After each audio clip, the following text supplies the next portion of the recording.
Is this Europe's most interesting zoo? A zoo doesn't sound like the obvious place to start an architecture tour. Yet, by a happy quirk of fate, when Budapest Zoo was given a makeover in 1910, some of the best architects in the town were hired for the job. That's why it has some of the most striking buildings in a city already renowned for its architecture. So one of the finest collections of animals in the region is held in a setting with few rivals anywhere in Europe. Two good reasons to visit. Another reason is that the zoo, just off Hero Square behind the Museum of Fine Arts, is a heaven of calm in the city. Stepping through its monumental gateway, with great stone elephants supporting an archway topped with a ring of polar bears, you're immediately surrounded by a curtain of tall trees, offering intriguing glimpses of what lies beyond. Rising above the trees to the right is the breathtaking Elephant House. With its shiny blue domes and minaret-like spire, the building resembles an Ottoman mosaic. Glazed heads of hippos, rhino, and elephants overlook the entrance. Art Nouveau plant and animal motifs cover the walls inside. Visitors clearly aren't the only ones having a good time here. Wallowing in their warm pool attached to the elephant house, the hippos look pretty content. The pools are fed directly from underground hot springs, a natural supply of hot water that saved the hippos during the bitter winter of 1944, when Soviet troops besieged the city for 3 months. The constant warm water supply also explains Budapest's long success in breeding hippos. Little do the bathers in the nearby know who's sharing their water. The hot springs that serve the hippos are used to heat all the zoo's larger buildings. The carbon emission savings are equivalent in weight to 100 baby elephants. Beyond the elephant house extends the large savanna zone. Living alongside marabou and white storks, Nile geese, rare Rothschild, giraffes, and dark calves are the zoo's southern white rhinos, another Budapest success story. In 2007, the world's first rhino conceived by artificial insemination was born here. Rising above the savanna zone in the 32-meter-high Magic Mountain, another rarity in the zoo world. While gorillas, Barbary sheep, red panda, and dog, Asian wild dogs, climb on the mountain's outer slopes, inside is a vast interactive exhibition exploring the history of man and nature, where visitors can see more than 100 species of living animals, hatching chickens, naked mole rats, bats, leafcutters, leafcutter ants, and giant spiders. Budapest has one of the richest zoo collections of insects in the world, more than 200 species, plus 30 types of arachnids. At the foot of the nearby small rock, the antics of the sea lions at feeding time always attract crowds.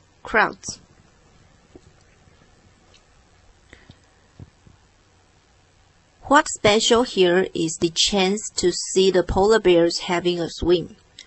Watching through the glass wall of the pool, you realize the awesome power of these huge creatures. On the other side of the small rock, penguins go about their busy, comical-looking routines. We had one very crafty penguin, Flope, who managed to hop out of his enclosure and walk out of the main entrance, says Agnes, one of the penguin's keepers. Luckily, he was caught as he tried to get on the number 72 trolley bus. Even the smaller animal houses, all designed during the 1910 rebuild, have a special character. The giraffe house has African influences. The crocodile house draws on Indian styles, and Hungarian folk architecture inspires other designs. One of the finest of the latter is Australia House, which used to be a birdhouse and was modeled on an old folk church in Transylvania, now in neighboring Romania. The old door handles, frescoes, and stained glass have all been beautifully preserved. But the zoo, buildings and animals both, isn't just there to be stared at.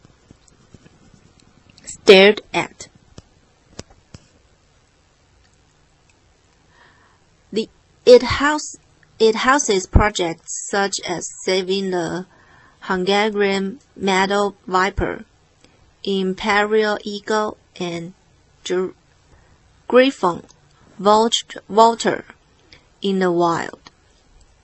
The zoo's animal hospital received 7,000 injured or orphaned protected birds, mammals, and reptiles between 2010 and 2013.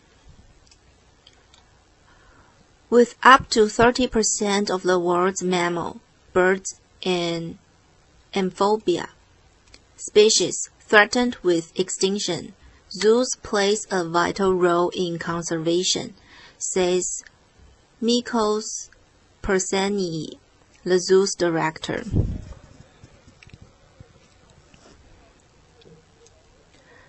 Amazingly, in the middle of this crowded city, we've just been given more space, which means more room for the animals.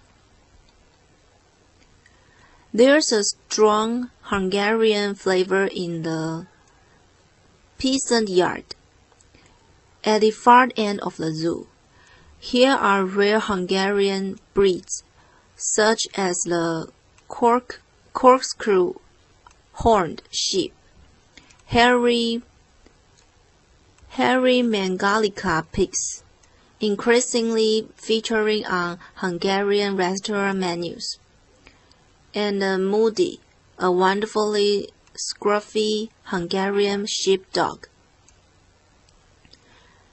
You might laugh at the idea of including the nearby camels as old Hungarian breeds, but in fact they travel over the Carpathians Mountains from the east with the wandering Magyar tribes in the 9th century. Their one-humped cousins, the dromedary, came with the Ottomans in the 16th century. Once you've also been through the Madagascar zone, with its brightly colored birds and the ring-tailed lemurs moving around visitors freely, your head will be spinning with all the bits of the earth you've covered in a day.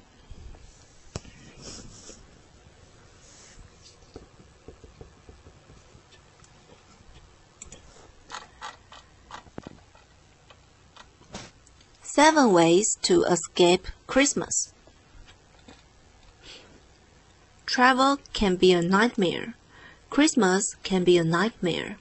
Logic dictates that putting these two negatives together should make a positive, and so it proves. Plan wisely, packing your bags while everyone else is stuffing their stockings, and you can steer clear of the orgy of soulless materialism that some say Christmas has become.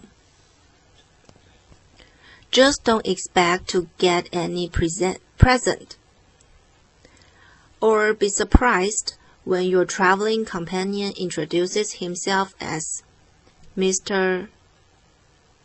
Scargy.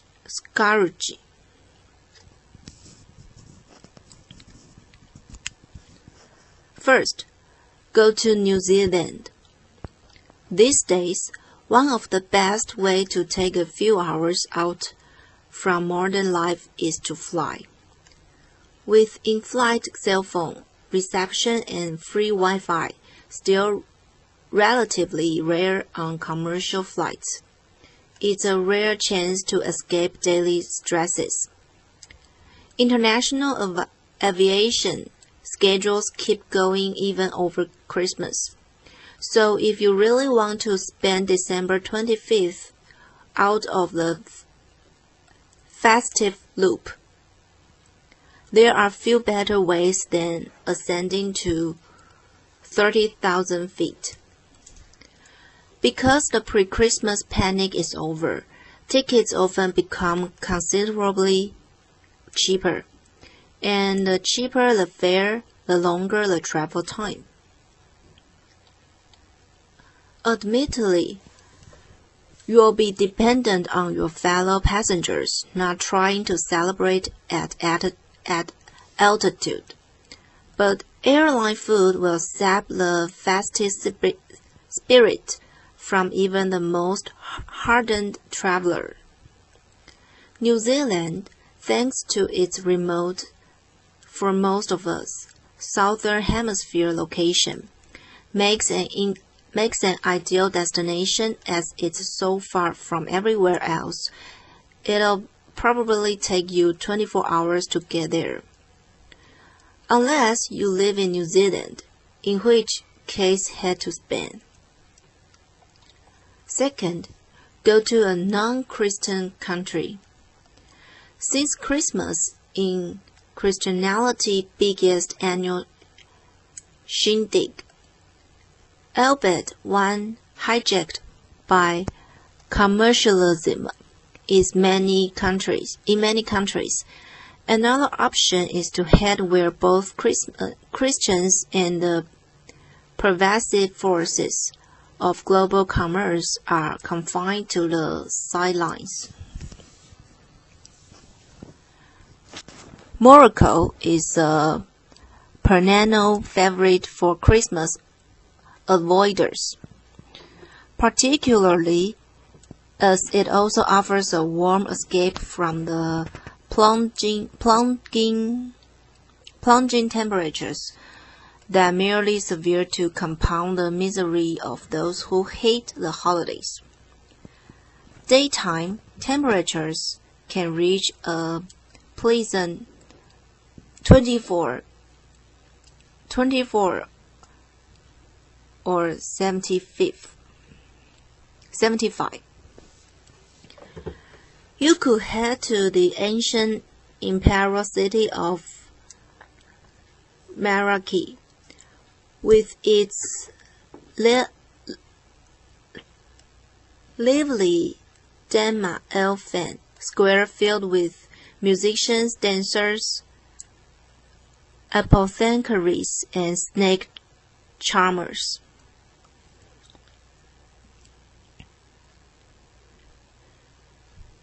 After checking into a luxury-rate townhouse hotel, you can shop in the souk and sample street food such as chicken tagine with caramelized pumpkin. The evening calls to prayers should drown out the sound of sleigh bells. Third, go to a communist country. Same deal as before, although by communist country we essentially mean Laos. You could try Cuba, but since Fidel Castro relented on a Christmas ban in 1998, Havana is no longer a safe haven. France's colonial past has left its festive footprint on Vietnam, and North Korea isn't anyone's idea of a fun getaway. You aren't entirely safe even in China, where 2 decades of economy reform have inspired gifty enthusiasms for Christmas till ringing commercialism. Expect trees, Santas and lights in big cities such as Beijing, Shanghai, and Chengdu, and artsy Christmas dinners in rural tourist spots such as Yanshao. However, on the Venn diagram, where absence of Christianity and communism from 2 overlapping circles, Laos lies dead center. Here, centuries of Buddhist traditions largely kept French influence at bay and have both survived civil war and the onset of Marxist socialism. Unlike everywhere else at Christmas, it's relatively cheap. You can enjoy a nail-free night before Christmas in Luang Prabang, where nothing stirs except maybe the gently flowing Mekong River. The Mekong Riverview Hotel makes the most of its location.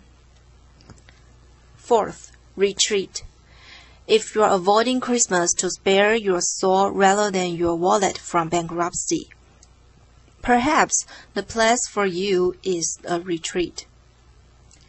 By immersing yourself in the spiritually enriching possibilities of an intensive yoga course, you will not only skip the binging season, you'll get a head start on the January detox. Or you could try the Masatari for a silent meditation.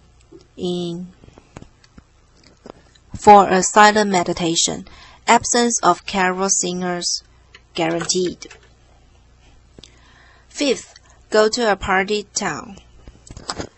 This might seem counterintuitive, But a good way to avoid a season of excess is to head somewhere it happens on a daily basis. Although December 25th is certainly celebrated in world-class party towns like New Orleans, if anything is slightly more low-key than the rest of the year. New Orleans' boozy scene takes it considerably easier over Christmas, making it one of the best times to visit. In the Icelandic capital, Reykjavik, where Nordic appetites for nightlife can leave visitors whimpering for mercy. Every little happens over the Christmas holidays, making it a magically peaceful time to contemplate marvels such as the Northern Lights. In New Orleans, one place to seek sanctuary is Loft 523. Near Reykjavik, the upscale Ion Hotel has its own Northern Lights bar. 6th. Work. More soul cleansing, this time via the creditable route of voluntary work, which in a way combines the giving spirit of Christmas with the best of Christmas avoidance. Not only will you be donating your time and labor, you will be too busy building schools, teaching kids, or saving rainforests to think about anything else. Organizations such as Elevate Destinations or Global Vision International are good places to start. 7. Get lost. If you find a remote spot where no one, not even Santa, can track you down, then giving Christmas the slip should be as easy as minus pi. Lundy, a windswept but beautiful island in the water of Britain's Bristol Channel, isn't too far from civilization, but there are no televisions or internet connections. You are unlikely to get a mobile phone signals, and the only way on or off is by helicopter. You might have to avoid the island's solitary pub, the Marsico Tavern, on Christmas Day, but the prospect of sitting in front of a blazing fire in the splendid isolation of your very own lighthouse will be worth it. It's the perfect place to start plotting next year's Christmas escape.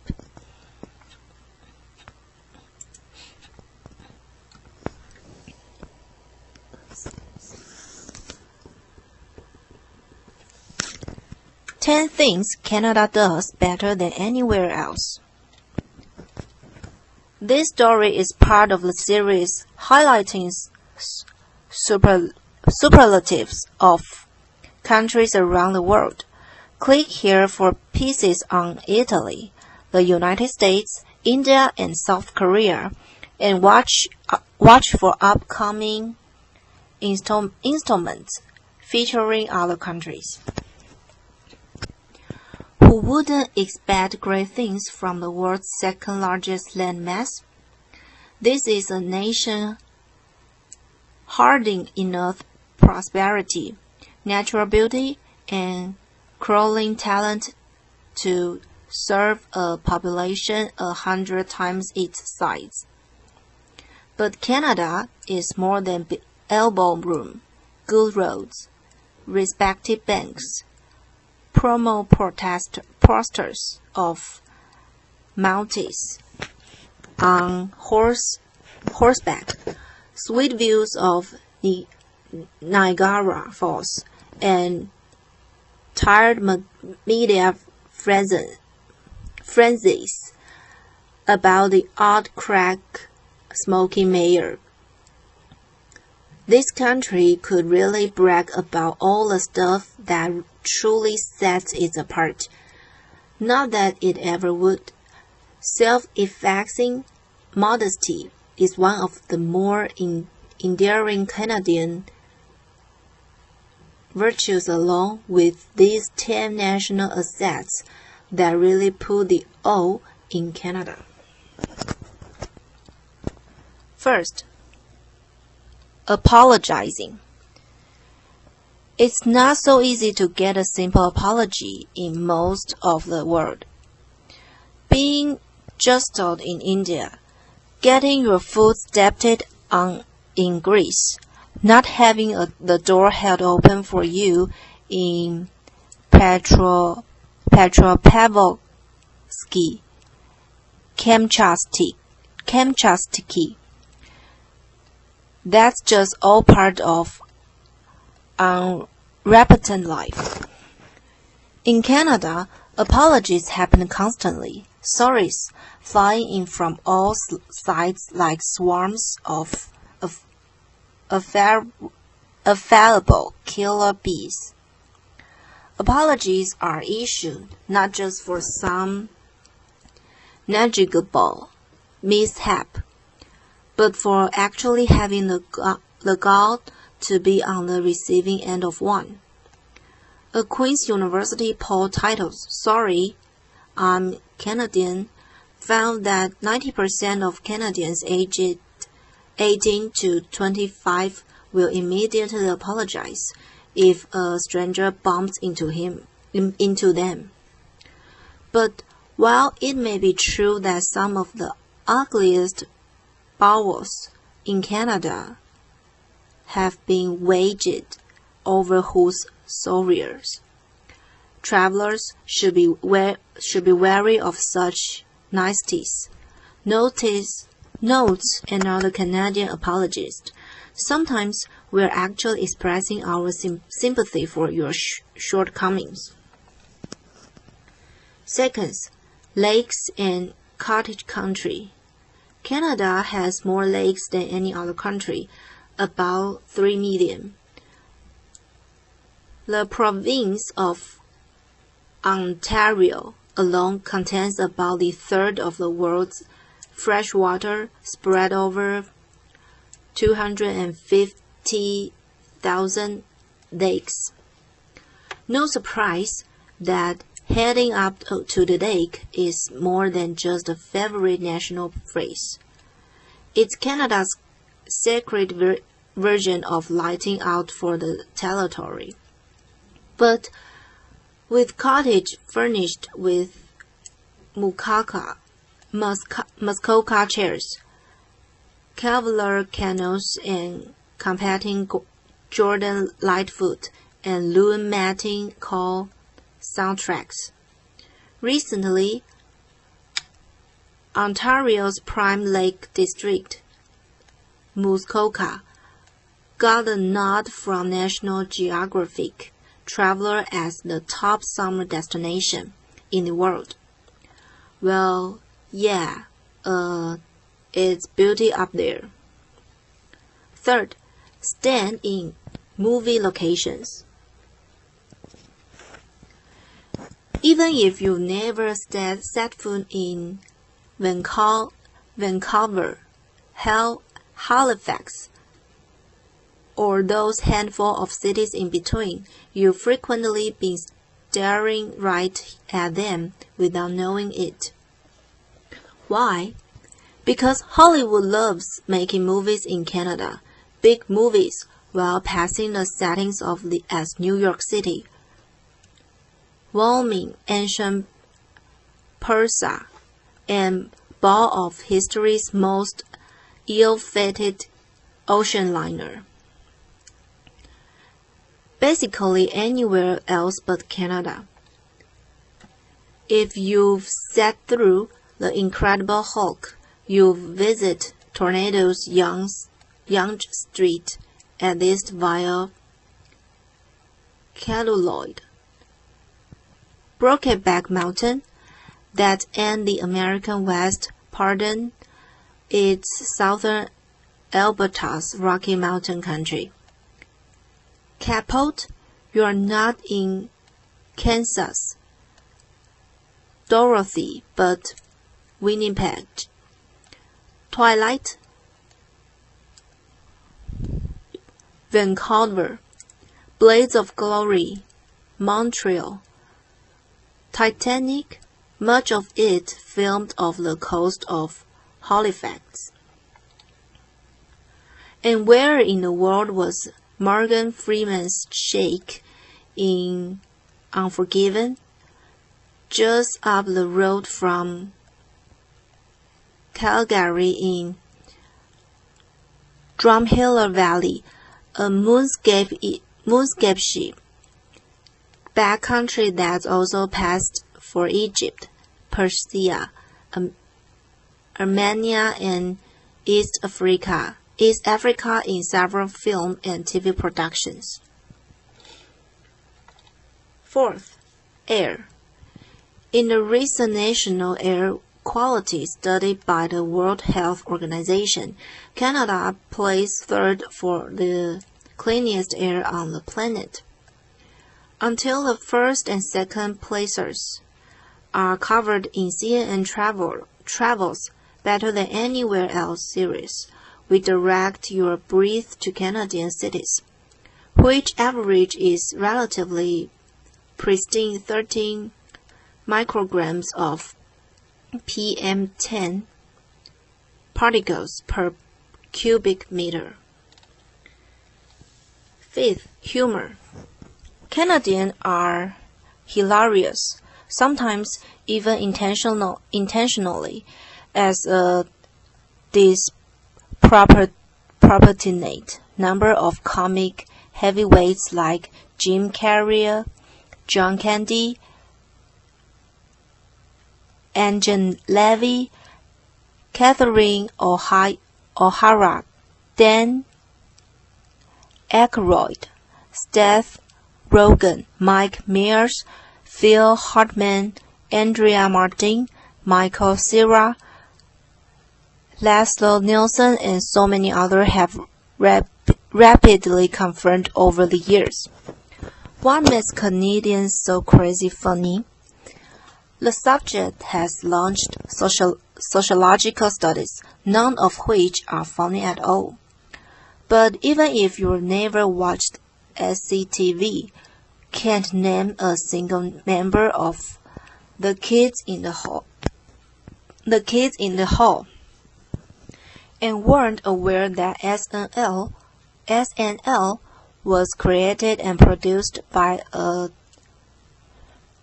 Torontonian, or the Montreal's Just for Laughs Festival is the world's biggest comedy festival, or that the most deadly funny movie sequence ever filmed was directed by a dude from Edmonton. Know this: if there's one thing Canada buries superbly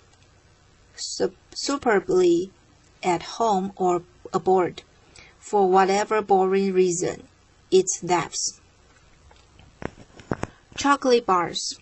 Just a few giant corporations bumped out most of the world's mass-market candy bars, though not always with the same goods under that familiar-looking wrappers. Canadian chocolate is higher in fat, and it is a higher particle size. A Hershey's senior chocolate expert recently noted in the National Post, adding that Hershey's now offers a separate recipe for the more discriminating Canadian chocolate palate.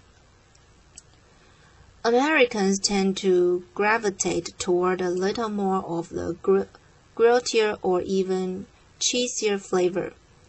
That's why eating any of those generic chocolate bars or local Canadian faves like Caramilk, Arrow, Mr. Big, heck, even Sweet Mary in Saskatoon is a creamy, velvety experience.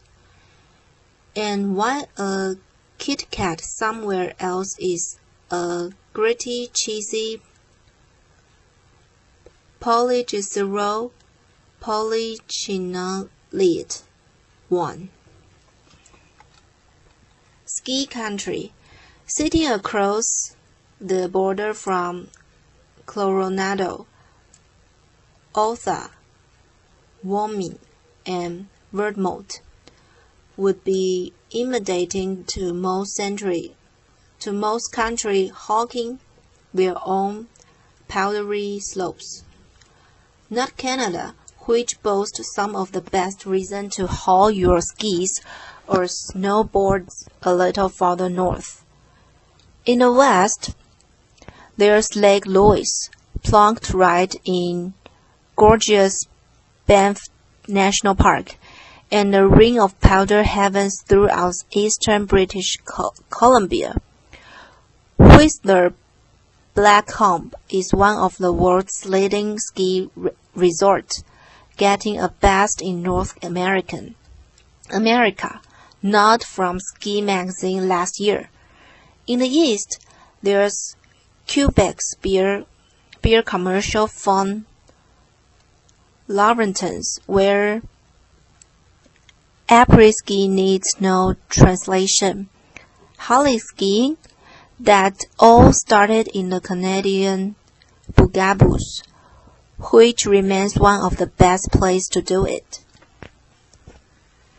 8th, nation branding. No national symbol is as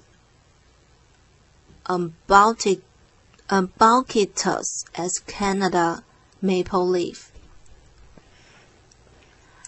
From Newfoundland to Victoria, it's everywhere you look, a proud, unrelenting reminder of where you are. Not the United States, not Australia, not Nigeria, Canada. The most obsessive leaf active occurs aboard, where generations of flag-bearing Canadian backpackers are famous for sewing maple leaves patches onto their backs just to make sure everyone's clear at a glance who they are. Not American, not German, not Rarotongan, Canadian. See the leaf, Canadian. No other country on earth seems to feel the same need to self-identity. Post one traveler from an undisclosed country. Highway grub.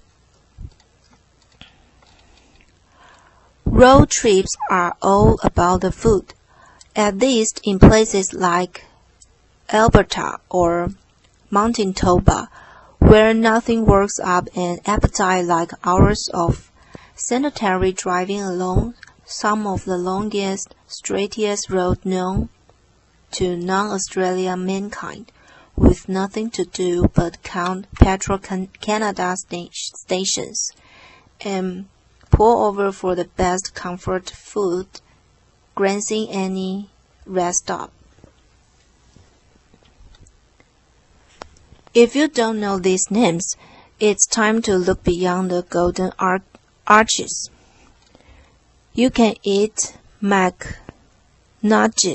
whatever. Nothing says gastrophy bliss on the Trans-Canada Highway like a female natural smoke bacon burger, or half chicken plate with shallot sauce, or a box of Timbits with a double coffee. Better grab a butter tart and Nanaimo bar too. It's a long way from Red Deer to Fin Flon.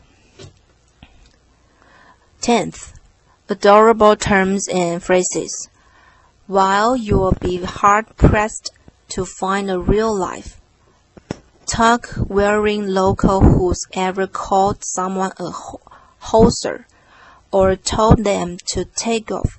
Canadians do call their $2 coins toonies, cases of beer, 2 flowers, and napkins, serviettes, in polite company. Nowhere else will you be called a rink rat for loitering at ice arenas, or be given the gears if you do something dumb, or get asked, "What do you pay for hydro?" or alerted that your gauge is showing if your belt is too loose. Enough said.